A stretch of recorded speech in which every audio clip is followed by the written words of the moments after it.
ژاپن، جایی که ماشینا آرومن تا وقتی گاز بدی. ژاپنی‌ها اول یاد گرفتن ماشین بسازن که خراب نشه، بعدش گفتن خب حالا بریم حال کنیم.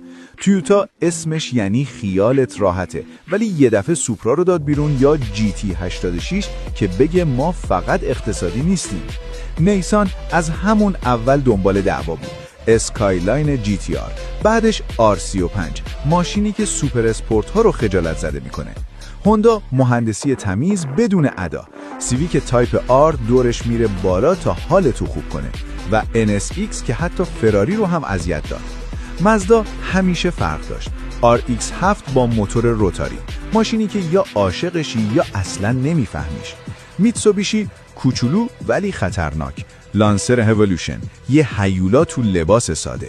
ژاپنی‌ها اول منطقی هن، ولی وقتی بخوان افسانه میسازن. تو اگه بخوای یکیشو ببری خونه کدومو انتخاب میکنی؟